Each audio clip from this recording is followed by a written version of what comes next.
하나님께서 오늘 저녁에도 이렇게 예배당에 나와서 혹은 그 가정이나 그 각자의 자리에서 또 영상으로 예배드리는 한 분 한 분에게 함께 하시고 말씀에 큰 은혜, 예배에 큰 은혜를 주시기를 축복합니다. 오늘 말씀은 우리가 같이 읽은 신명기 21장 1절에서 9절까지의 말씀인데요. 죽은 자가, 그러니까 죽인 사람이 누구인지 모르는 그 피살자에 대해서 이야기를 하고 있습니다. 어떤 사람이 죽었는데 그 사람을 누가 죽였는지를 알 수가 없습니다. 그러한 일이 일어났을 때 이 일을 어떻게 처리해야 하는가에 대해서 하나님께서 말씀해 주시고 알려주신 부분이 오늘 본문입니다. 이 본문을 통해서 우리가 함께 개인에게 주시는 말씀 혹은 우리 공동체에 주시는 말씀을 생각하면서 은혜를 나누도록 하겠습니다. 이전에 한번 도피성에 대해 말씀드린 적이 있는데요.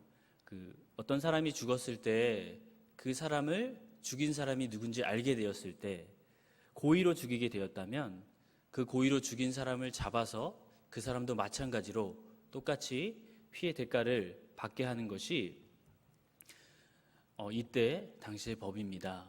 그리고 혹시라도 그 죽인 사람이 고의로 죽인 것이 아니라 실수로 인하여서 죽이게 되었다면 그 부분에 대해서 도피성이라는 제도를 통하여서 구원을 받고 피할 길을 열어주는 것이 그 당시의 일이었습니다.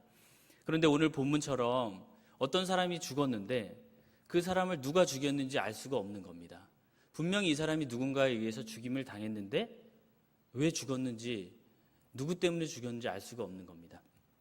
지금 같으면 수배 전단을 뿌리기도 하고 여러 가지 과학적인 기법을 가지고 DNA를 조사한다던가 하면서 용의자를 해서 알리바이를 파악하고 저도 들은 말인데 프로파일링 기법 이런 걸 통해서 범인을 추적하고 이런 게 있었지만, 그리고 또 요즘은 CCTV가 있어서 알 수가 있잖아요. 근데 이 당시에는 그런 것들이 없기 때문에 어쩌면 누가 죽었을 때 이거를 누가 죽였는지 알 수가 없는 일들이 지금보다는 더 많이 발생할지 모르겠습니다. 그럴 때 하나님이 어떻게 우리에게 하시는가를 보고 싶은 겁니다. 그러니까 아나니아와 삽비라 이런 일처럼 하나님께서 갑자기 누군가를 죽게 하시거나 아니면은 아간의 죄처럼 막 이렇게 계속 뽑았는데 그 범인이 뽑히고, 아니면은 천둥 번개가 벼락이 쳐가지고 그 범인이 확 그냥 죽어버리거나 땅이 갈라져서 범인이 그 속으로 쑥 들어가거나 이런 일을 하나님이 이 본문을 통해서 보면 그러한 일이 일어나는 건 아니거든요. 그러면 도대체 어떻게 하신가 보고 싶습니다. 어떻게 하냐면 그 사람이 죽은 곳에서 가까운 근처에 있는 그 지역의 이제 장로들을 이렇게 모읍니다. 그래서 그분들이 이제 이 일을 해결하게 합니다. 이제 재물을, 흠없는 그 재물을 바치는 겁니다. 그래서 송아지를 대신 이 죽은 피의 대가로, 속죄의 대가로 바치게 되고, 그것을 레위 자손 제사장들이 함께 판결하면서 그 일을 해결하게 되는 겁니다.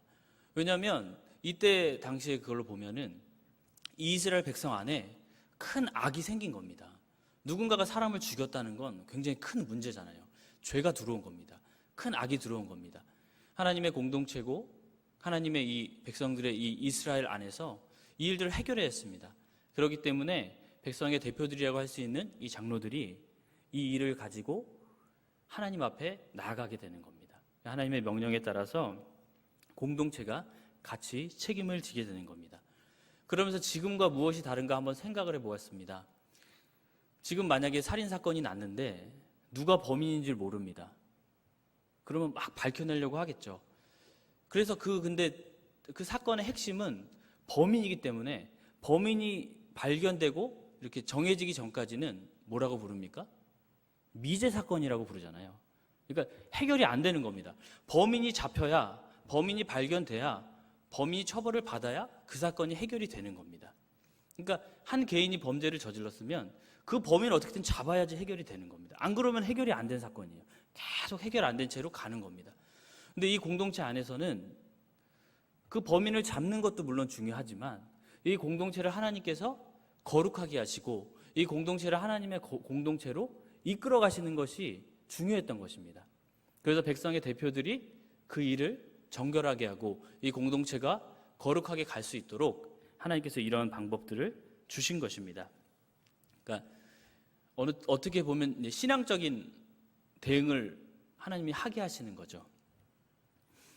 21장 8절에 보면 하나님께서 이렇게 말씀해 주시는데요.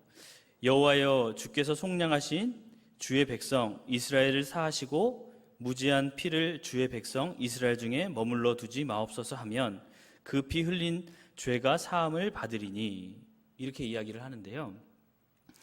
주님께서 속량하신 주님의 백성, 그 이스라엘 안에서 무지한 피가 흘려졌잖아요. 그 죄가 흘려졌잖아요.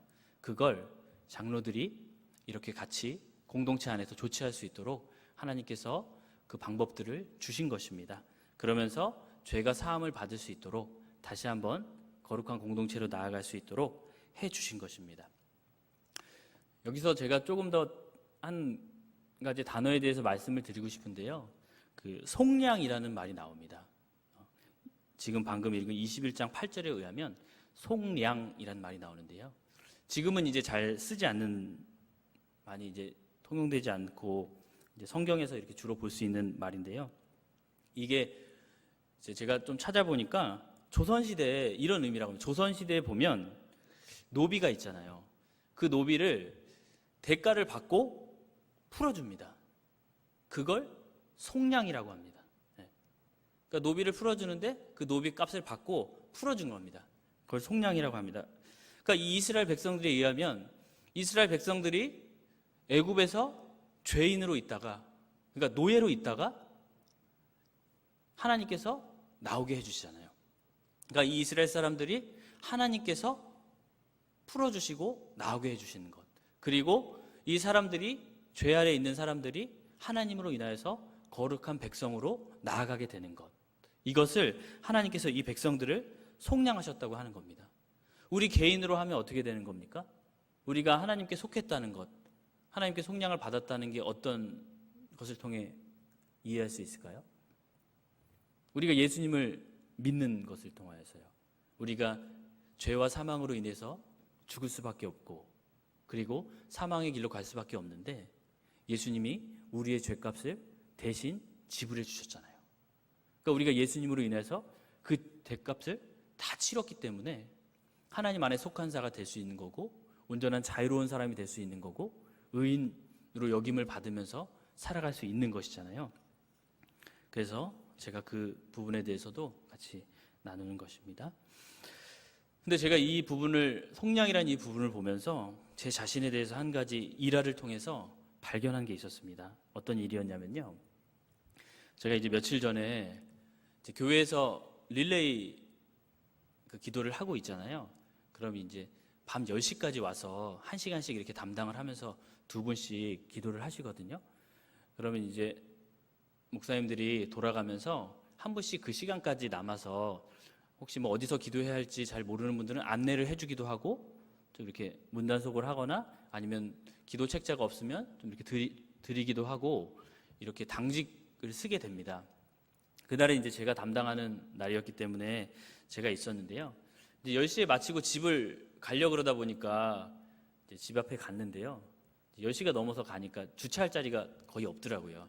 그래서 이제 안쪽으로 이제 쑥 들어서 주차를 하려고 그러는데 어떤 차가 마침 거기에 딱 주차를 하려고 그러는 거예요. 그러니까 더 안으로 쑥 들어가면 자리가 있을 수도 있지만 뭐 밤중이기도 하고 그 차가 뭐 주차하려고 그래서 저는 그냥 빠져나와서 조금 바깥쪽으로 나오다 보니까 자리가 하나 있는데 거기가 쓰레기 버리는데 옆이라서 여기다 될까 말까 하다가, 그러면 또 새벽에 이제 청소하는 차가 지나가면 괜히 또 이렇게 기스가 날 수도 있고, 차가 또 쓰레기 이렇게 옮기는데 또 걸리적거릴 수도 있고 하니까 제가 어차피 내일 새벽에 새벽기도 나가니까, 일찍 나가니까 그 앞에 세탁소 앞에다가 제가 차를 댔습니다.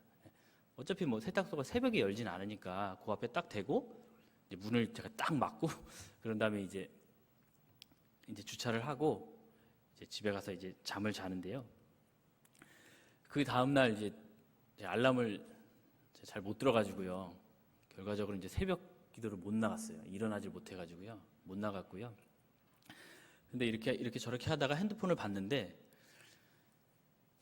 제가 너무 깜짝 놀랐어요. 왜냐하면 전화가 엄청나게 와 있는 거예요, 핸드폰에. 무슨 감 잡으신 분도 있을 텐데 제가 너무 깜짝 놀랐어요. 033 몇 번으로 전화가 진짜 한 곳에서 제가 그걸 보는 순간적으로 누가 이렇게 나한테 스팸 전화를 한 거야. 몇십 통을 보냈어. 몇십 통을 전화를 걸었어. 깜짝 놀란 거예요.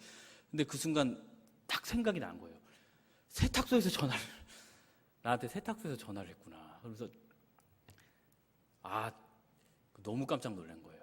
제가 새벽 기도를 갔으면 그 차를 끌고 나갔으면 되는 건데 못 갔잖아요. 못 일어나가지고. 그러니까 이제 세탁소가 이게 개인이 하는 자영업 세탁소가 아니고요. 그 체인점 세탁소예요. 그러니까 개인이 하시는 세탁소는 거기서 클리닝도 하고 다 한 다음에 이렇게 가져가시잖아요. 근데 그 체인점 세탁소는 어떤 체계냐면 큰 차가 와가지고 그 세탁물을 다 가져가요. 그래서 가져가서 그걸 다 하나씩 비닐에 싸가지고 다시 그 세탁소에 다 갖다 줘요. 그러니까 시간이 되면 큰 차가 그 앞에 딱 대고서 세탁물을 다 내리거든요. 제가 그걸 알거든요. 거기 좀 이용하니까. 근데 제 차가 그 앞에 딱 서 있는 거예요. 그러니까 그 큰 차가 쓸 수가 없는 거잖아요. 주차를 할 수가 없는 거잖아요. 그러니까 저한테 엄청 전화를 하신 거예요. 근데 제가 그거를 저희 집도 애들이 있고 그러니까 정신이 없거든요. 그러니까 전화를 제가 안 갖고 있으면 전화가 왔는지 안 왔는지도 모르고 이불에 있었던 것 같아요. 그러니까 그거를 본 순간 깜짝 놀라면서 든 생각이 이분이 진짜 나 요거 엄청 하셨겠구나. 진짜 어떡하냐, 뭐라 그러냐, 진짜 너무 미안한 마음과 이걸 어떻게 수습을 해야 되지 이런 마음이 드는 거예요. 그래서 진짜 가지로 먹겠구나 하면서 전화를 했어요. 했는데 전화를 안 받으시는 거예요. 원래 제가 꼭 통화를 하려고 그러면은 5번이 울리든 10번이 울리든 전화를 계속 들고 있잖아요. 근데 3번인가 4번 울렸는데 안 받으셔서 제가 딱 끊었어요. 바쁘셔서 전화를 못 받으시는구나 하면서 제가 끊었거든요. 그런데 이제 나가려니까 마음이 너무 불편한 거예요. 너무 죄송하구나. 그러니까 커피를 사가지고 가는 길에 출근하는 길에 그분 앞에 이제 딱 드리고 너무 죄송하다고. 근데 이제 그분이 그래도 이제 동네 늘 알고 제가 이제 거기도 이제 이용을 하고 그래서 그런지 그냥 괜찮게 이렇게 말씀을 해주셨어요. 다행히도 마음이 그래도 좀 안심이 돼서 이렇게 가는데 그러면서 이제 출근을 하는데 왜 그러지? 어제 밤에 차 댈 때도 그렇게 마땅치가 않고 새벽 기도도 못 나가고 이렇게 세탁소에서 연락도 오고 오늘 진짜 일이 안 풀리네 이런 생각을 하면서 제가 교회를 가는데 갑자기 제가 이 불편한 마음을 안고 가는데 드는 생각이 뭐냐면 제가 한 가지 되게 깨달아지는 게 있더라고요. 왜 이렇게 일이 안 풀리지? 이 얘기를 하고 있는데 드는 생각이 뭐였냐면 제가 생각하고 있는 한 가지 문제를 제가 발견하게 된 거예요. 그게 뭐였냐면 한번 생각을 해보세요. 제가 세탁소에 앞에 차를 잘못 댄 게 되게 큰 문제잖아요. 근데 제가 한편으로 다른 게 보면 새벽 기도를 제가 안 갔잖아요. 그리고 하나님 앞에 기도를 못하고 하루를 또 예배 드리는 마음으로 시작하지도 않고 그랬으면 새벽 기도 안 갔으면 주님 앞에 그래도 기도하는 마음으로 기도를 하던가 성경도 읽고 그래야 되지 이렇게 또 찔리는 마음을 가져야 되잖아요. 근데 그런 마음은 하나도 안 들고 그 세탁소에 그거 어떻게 욕먹을 거 어떻게 해결하지 이 생각만 제가 드는 거예요. 먼저 그러면서 내가 왜 이렇게 오늘 일이 안 풀리지 이 생각이 들었지만 제가 먼저 든 생각은 그때 이제 든 생각은 하나님이 나를 보시면서 어떤 마음이 드셨을까? 내가 내 마음속에 하나님이 이렇게 자리 잡고 계시기는 한 걸까? 내가 교회 행사할 때 막 늦거나 잘못하거나 그러면은 큰일 났다 해서 막 서둘러서 가고 이렇게 주차 잘못해서 그러면 큰일 났다 하면서 가는데 내가 하나님 앞에 이렇게 새벽에 빠지게 된 부분이나 하루를 주님 앞에서 잘 시작하지 못하게 된 부분 같은 거에 대해서는 제가 막 깜짝 놀라고 막 당황하고 이런 마음이 별로 안 든다는 생각을 제가 한 거예요. 그러면 나는 하나님이 더 크게 보이는 건가? 아니면 사람들이 더 크게 보이는 건가? 하나님이 이거를 한 번쯤은 저에게 좀 알려주고 싶다는 그런 생각이 제가 마음속에 드는 거예요. 아, 내가 하나님을 의식하고 살아가는가? 내 마음속에 하나님이 진짜 계신 건가? 물론 하나님이 계시지만 그런 마음이 드는 거예요. 그래서 주님께서 나를 속량하시고 나를 하나님의 자녀로 삼아주시고 이끌어 주셨는데 내가 그런 마음을 잘 품고 살아가는 것인가 하는 생각을 그때 좀 하게 되었습니다. 그러면서 한 가지 더 얘기하고 싶은 게 우리 공동체에 대해서, 우리 교회에 대해서 한 번 더 좀 이야기하고 싶었던 것 같아요. 그렇다면 우리 교회는 하나님 앞에 하나님을 더 의식하면서 나아가는가, 아니면 사람을 의식하면서 나아가는가 하는 생각을 하고 싶어요. 왜냐하면 오늘 우리가 다 알다시피 예배 회복의 날이라고 해서 오늘 지켰잖아요. 근데 한 사람 한 사람이 그런 거예요. 이게 저를 돌아보니까 그런 생각이 드는 거예요. 우리가 교회에서 예배를 드릴 때, 예배당에 나와서 예배를 드릴 때는 아무래도 우리가 뭐 막 다리를 이렇게 꼰다던가 막 이렇게 편안한 자세로 한다던가 소파에 이렇게 있는다던가 이렇게 예배를 드리지는 않잖아요. 그럴 수가 없잖아요. 왜냐하면 하나님이 계셔서 그렇기도 하지만 예배당에 와서 어떻게 목사님, 장로님, 권사님 다 계시고 우리가 다 같이 예배를 드리는데 어떻게 편안한 이런 모습으로 예배를 드리는 건 사실 어렵죠. 근데 우리가 가정에서 드릴 때는, 제가 다른 사람 얘기를 하려고 그런 게 아니라 저도 초반에 이제 영상으로 예배 드린 적도 있고 그러니까요, 가정에서. 그런데 그런 거예요. 소파에 이렇게 딱 앉아서 드리고, 그렇잖아요. 그러니까 그런 거예요. 아, 다 같은 마음이겠구나 이러면서. 그래서 예배 회복의 날이 다 교회 나와서 예배를 드리십시오 꼭 이 얘기를 하신 게 아니었잖아요. 우리가 있는 가정이 되었든 어디가 되었든 하나님께 예배를 드리는 것, 하나님을 의식하면서 하나님이 내 예배를 받으신다, 내가 하나님의 자녀로서 하나님께 속량받은 자로서 하나님께 온전히 드린다, 이런 마음을 우리가 다시 한번 되새기자는 거였잖아요. 그러니까 그런 뜻에서 생각하면 우리 한 사람 한 사람이 하나님 앞에 진짜 진실하게, 진지하게, 그러니까 내 옆에 누가 있어서 내가 몸가짐을 바르게 하는 게 아니라 하나님이 나를 이렇게 불러주셨잖아요. 나를 자녀로 삼아주셨잖아요. 나를 속량해 주셨잖아요. 그렇다는 건 하나님이 나를 자기 걸로 삼으셨다는 거잖아요. 우리가 하나님의 소유라는 거잖아요. 그 말은 우리가 드리는 예배를 하나님이 당연히 받으신다는 거예요. 왜냐하면 하나님의 자녀된, 하나님께 속한 우리가 드리는 예배가 하나님이 원하시고 그 예배를 받으시기 위해서 우리를 자녀로 불러주신 거잖아요. 그렇다는 건 우리가 진실한 마음을 가지고 하나님 앞에 나아가기만 하면 하나님은 그 예배를 너무나 기뻐하시고 좋아하신다는 거예요. 우리가 예배당에서 드리는 예배는 말할 것도 없고, 우리가 유튜브로 드리는 예배, 우리가 가정에서 드리는 예배, 혹은 상황이 안 돼서 카페에 가서 노트북으로 드리는 예배, 젊은 사람들은 그럴 수도 있잖아요. 아니면 뭐 학교에서 뭐 어디 공간에서 그렇게 드릴 수도 있잖아요. 그런 걸 다 넘어서 우리가 하나님 앞에 나아가는 그 마음, 그걸 받으신다는 거죠. 그러니까 그런 생각이 드는 거예요. 그러니까 이 마음을 다시 한번 내가 새겨야 되는구나, 가져야 되는구나. 진실한 마음, 그러니까 하나님 앞에 더 이렇게 생각하려는 마음, 하나님 이런 마음들 더 가져야 하는 게 아닐까 하는 생각을 했습니다. 그리고 우리 한 사람 한 사람이 그렇게 하나님 앞에 진실하고 더 이렇게 성숙한 마음으로 드리려는 그 예배가 모아지게 되면 우리 춘천 석사교회, 우리 모두가 더 진지하고 더 성숙해지는 게 되는 거잖아요. 우리 교회가. 그렇죠. 한 사람 한 사람이 주님 앞에 더 진실하게 바로 서려고 하고 더 바로 세워져 간다면 당연히 그 사람들이 모인 우리 교회가 그렇게 되어가지 않겠어요?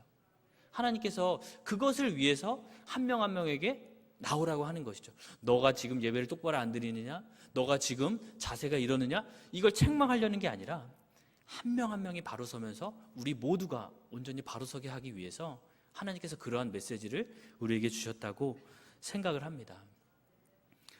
그런데 지금 우리가 보는 삶은 참 어려워요. 제가 한 분 얘기를 드렸는데 어디에다가 뭐 이렇게 뭘 낼 일이 있었나 봐요. 근데 거기에 합격을 하려면 경쟁률이 되게 셌다 그러더라고요. 네. 무려 뭐 8대 1이라고 그러더라고요. 그러면 뭐 만약에 8명이 거기다 했다고 하면 7명은 떨어지고 1명이 되는 거잖아요. 너무 경쟁이 치열하잖아요. 네. 물론 이게 실력이 제일 높은 사람이 붙었을 수도 있고 실력이 다 비슷한데 운이 좋은 1명이 붙었을 수도 있겠지만 그 잘 되지 않은 7명의 사람은 마음이 참 낙심이 될 수도 있고 아유 8대 1이니까 어차피 안 됐을 거라고 생각하고 넣었을 수도 있겠지만 그래도 쉽지 않은 삶이잖아요. 근데 요즘 같은 세상은 어때요? 만약에 이런 상황에서 떨어지면 아 힘내 이렇게 얘기할 수 있겠지만 그러면서도 우리가 생각하는 건 뭐예요? 그래도 더 열심히 노력해야 되지 않을까? 더 힘을 내야 되지 않을까? 그래도 그 좁은 문을 뚫기 위해서는 우리가 가야 되지 않을까? 너가 더 잘해야 되지 않을까? 이런 경쟁의 마음이 은연중에 우리는 받아들일 수밖에 없는 거예요. 왜냐하면 세상이 이러니까 더 열심히 해야 되니까 더 힘을 내야 되니까. 그런데 우리가 보는 하나님의 관점은 더 힘을 내야 돼, 더 최선을 다해야 돼 이런 관점일 수 있겠지만 하나님은 우리가 함께 이스라엘로서 하나님께 그 속함을 받았다는 말씀을 하시는 거거든요. 우리 춘천 석사교회가 남의 일은 남의 일이야. 이 사람의 일은 이 사람의 일이야. 이 사람이 열심히 해야 될 건 이 사람이 열심히 해야 될 일이야. 그러면 그게 내 일이라고 생각해 보세요. 내가 너무 노력하는데 잘 안 돼. 근데 사람들이 그걸 보면서 그건 너의 일이야. 이런 식으로 나를 바라보는 것 같아요. 그러면 이게 우리가 하나라는 마음이 들겠어요? 우리가 같은 성도고 주님 안에 같은 형제 자매라는 마음이 들기가 어렵잖아요. 근데 이 세상은 지금 그런 분위기로 다 가고 있잖아요. 경쟁하는 마음. 그러니까 이게 남 일이냐? 이게 내 일이 아니고 남 일이야? 이게 아니라 우리 일이야 이렇게 돼야 되는데 남 일은 남 일이 되잖아요. 어쩌면 이 사람이 나의 경쟁자가 될지도 모르는 거예요. 잠재적인 경쟁자가 될지도 모르는 거예요. 이런 세상을 우리가 살아가는 거잖아요. 근데 우리가 이 속에서 하나로서 우리가 우리로서 하나로서 살아가야 되는 거를 좀 고민해야 되지 않을까. 그러면서 몇 가지 예수님의 모습을 좀 발견하게 됐습니다. 바리새인들이 그런 걸 하잖아요. 그러니까 의인이라고 본인들이 많이 생각을 하잖아요. 실제로 근데 막 죄를 짓고 그러지 않잖아요. 그래서 죄인들이 왔을 때 죄인들에 대해서 자신들과 다른 사람들이라고 생각을 하잖아요. 나는 바리새인이고 저 사람들은 죄인이야. 근데 율법에 의하면 그게 맞죠. 왜냐하면 율법을 잘 지키는 바리새인들은 율법에 의하면 죄인이 아니니까요. 그리고 저 죄를 범하는 사람들, 하나님 앞에서 정죄받아 마땅한 사람들을 이 벽을 가지고 보고 있거든요. 그래서 때로는 그 죄인이 오면 멀리 떨어지라고 하고 가까이 오지 말라고 하고 때로는 돌로 치기도 하고 이런 일이 일어나잖아요. 배척을 하잖아요. 성경에 보면 삭개오라는 사람이 나오잖아요. 삭개오가 어떻게 보면 매국노 같은 사람일 수 있고 어떻게 보면 돈밖에 모르는 그런 사람일 수도 있잖아요. 근데 예수님이 삭개오한테 그러잖아요. 나무에 올라간 삭개오한테 내려오라 그러잖아요. 내려와라. 내가 오늘 너의 집에 같이 가서 식사도 하고 유하겠다고 하시잖아요. 그러니까 사람들은 이렇게 생각하잖아요. 왜 죄인의 집에 함께 가냐고. 저 죄인은 우리와 분리되고 떨어져서 갈 사람이지 함께 갈 사람이 아니에요. 왜냐하면 저 사람이 나에게로 오면 나까지 들어오지는 거니까요. 그런 인식을 가졌던 거잖아요. 이게 우리라는 생각을 가진 게 아니라 저 사람은 죄인이야. 저 사람 같이 어울리다가는 나까지 이런 생각을 가지는 거잖아요. 근데 예수님이 그곳에 가요. 그래서 함께 삭개오와 지내요.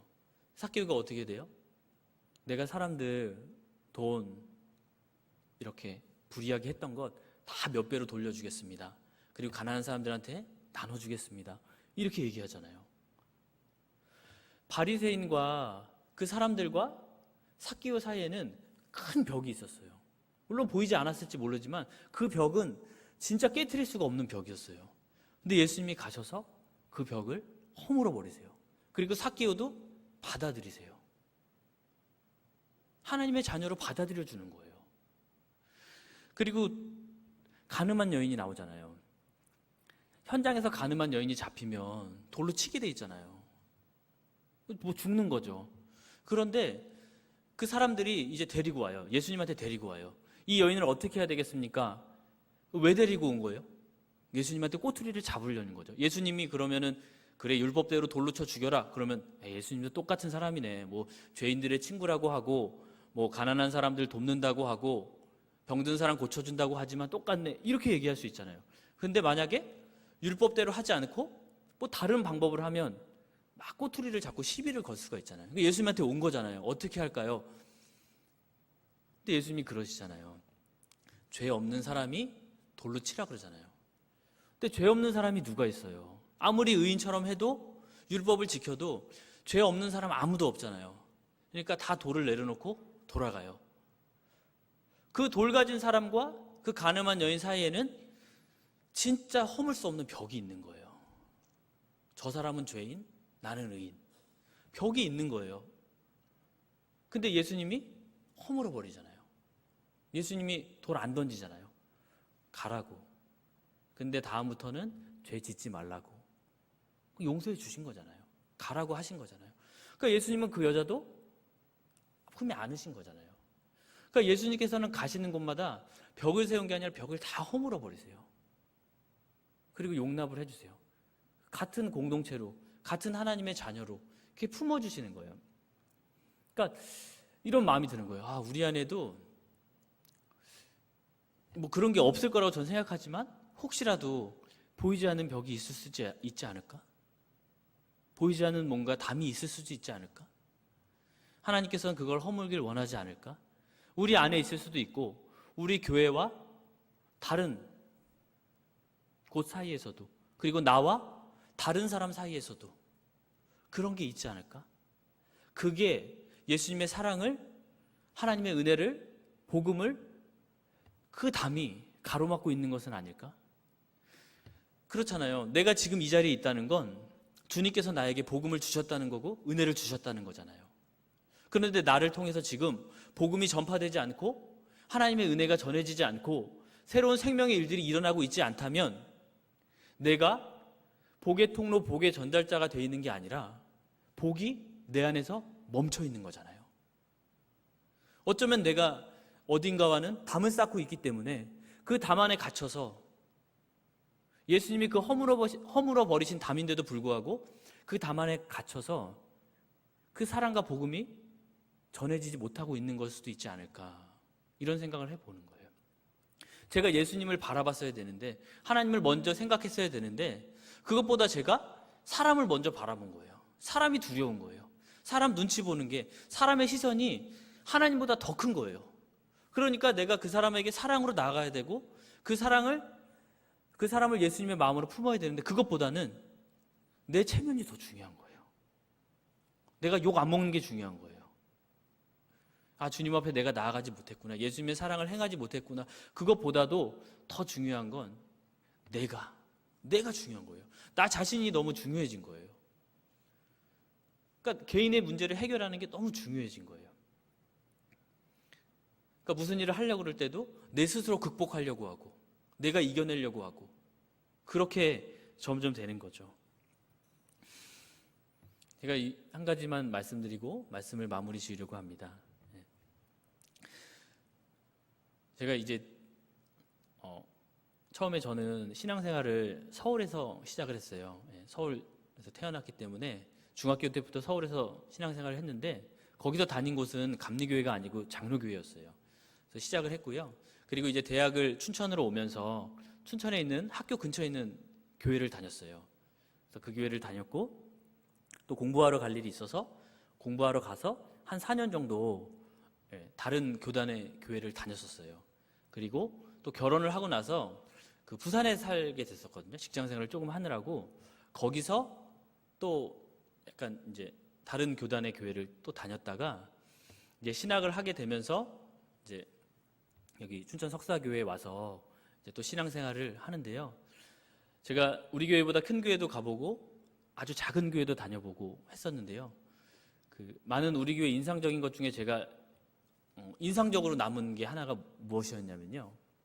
한 일화가 있는데요. 어떤 것이었냐면 그 제가 어떤 요청을 받았어요. 제가 이제 초등부 담당이니까요. 어떤 요청을 받았는데 이러한 분이 계셔서 이분들에 대해서 조금 이렇게 조금 지원을 해줄 수 있는 어떤 부분이 있으면 교회에 좀 신청을 해달라고 저한테 그러시는 거예요. 그래가지고 저도 잘 몰랐거든요. 그래서 근데 그런 부분이 있다고 하시는 거예요. 그래서 이제 물어서 이제 지원을 해서 신청을 했어요. 근데 제가 이제 그 한번 신청을 하고 그 다음번에 이제 또 제가 이제 알았기 때문에 또 제가 이제 보고서 그런 부분을 이제 신청을 했는데 제가 좀 그날 되게 은혜가 되기도 하고 깜짝 놀라기도 하고 그랬던 일이 있었어요. 뭐였냐면 제가 이제 알아봐가지고 하면 이제 그 지원하는 부분을 담당하는 장로님이 계시잖아요. 그리고 우리 교회 이제 그쪽 전체 사회봉사 담당해서 전체 이제 총괄하는 또 장로님이 계시고 목사님이 계시잖아요. 그러면 제가 뭐 그게 재무부로 가서 이렇게 되는 건지 그런 것까지 정확히 모르지만 최소한 그래도 제가 아는 한 두세 분 이상의 이렇게 절차들이 있다고 제가 봤거든요. 그래서 주일날 제 기억엔 주일날 아침이었던 것 같아요. 그래서 이제 그걸 하려면 어떤 부분 이제 상황이나 이런 것들을 조금 제가 이렇게 이제 알려드려야 되거든요. 그래서 알려드렸어요.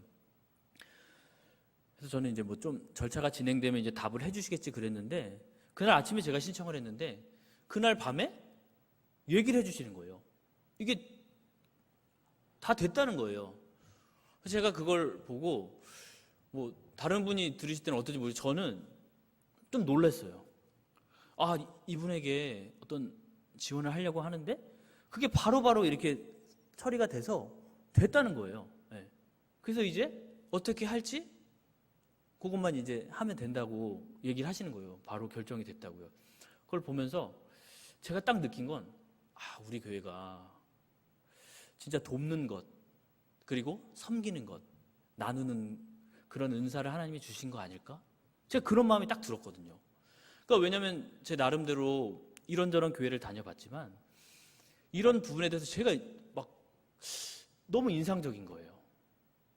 물론 우리 교회가 되게 여러 가지 장점이 많고 좋은 점이 많고 다음 세대를 생각하고 말씀이 풍성하고 성도님들의 사랑이 많고 은혜가 많지만 제가 그 부분도 다 감동적이지만 이 부분이 너무 이게 그날 되게 기억이 남았어요. 우리 교회가 하나님께서 이런 나누고 베풀고 전하는 은사를 주셨구나.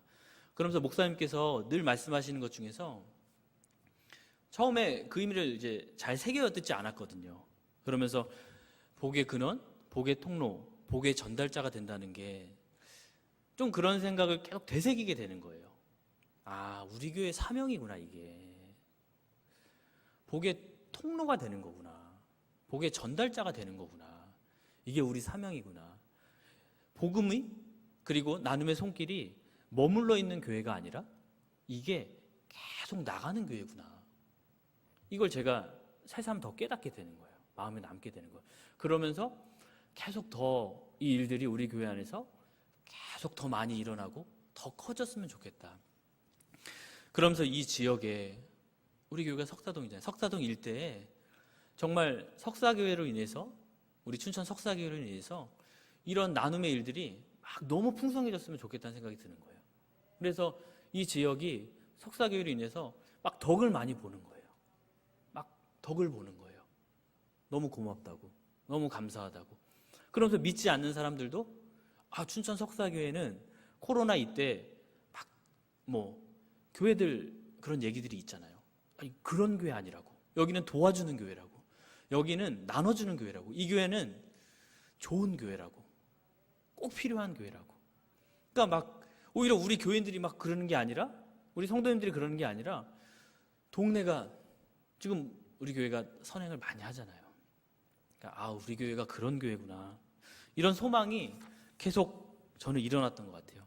그러면서 이 지역을 넘어서 진짜 춘천 그리고 그 넘어서까지도 이러한 복의 통로가 되고 복의 전달자가 되는 그런 공동체가 됐으면 좋겠다. 이런 마음이 드는 거예요. 왜냐하면 우리가 그게 충분히 가능하고 그렇게 해야 되는 게 하나님께서 우리 한 사람 한 사람을 속량해 주셨잖아요. 자기의 사람으로 대가를 지불하고 품어주셨잖아요. 이스라엘 백성들을 품으셔서 자기 백성 삼으신 것처럼, 그래서 온 열방에 복의 통로로 삼으신 것처럼 우리를 그렇게 해주셨잖아요. 우리 춘천 석사교회를 하나님께서 불러주셨잖아요. 하나님의 백성으로, 하나님의 교회로 불러서 품어주신 거잖아요. 그러면 하나님이 원하는 게 뭐예요? 우리를 통해서 다른 사람들, 더 많은 사람들이 복을 받게 하겠다는 거잖아요. 하나님이 그래서 우리를 불러주신 거잖아요. 복의 통로, 복의 전달자 되게 하시려고 해주신 거잖아요. 그러면서 우리의 사명이 그것이구나. 우리가 하나님 앞에 더 예배를 잘 드려야 되는 이유도, 예배가 회복되어야 되는 이유도, 그래야 우리가 하나님을 더 바라볼 수 있잖아요. 그래야 하나님의 뜻을 더 잘할 수 있잖아요. 우리가 세상 눈치 보지 않고 사람들 눈치 보지 않고 하나님 눈치를 볼 수 있는 거잖아요. 사람이 두려운 게 아니라, 세상이 두려운 게 아니라 하나님이 더 두렵고 하나님의 뜻이 우리에게 더 중요하게 될 수 있는 거잖아요. 그래야 우리가 하나님의 뜻대로 잘 순종하면서 살 수 있는 그러한 개인이 될 수 있고 그러한 교회가 될 수 있는 거잖아요. 그러면서 하나님이 우리 교회를 부르셨다는 뜻이 무엇인지 이렇게 좀 생각을 하게 되었습니다. 그래서 우리가 함께 더 기도하면서 예배 회복을 위해서, 믿음을 위해서, 복의 통로 전달자 되도록 위해서 하루하루 더 믿음으로 순종하며 나아갔으면 하고 축복의 말씀을 전합니다.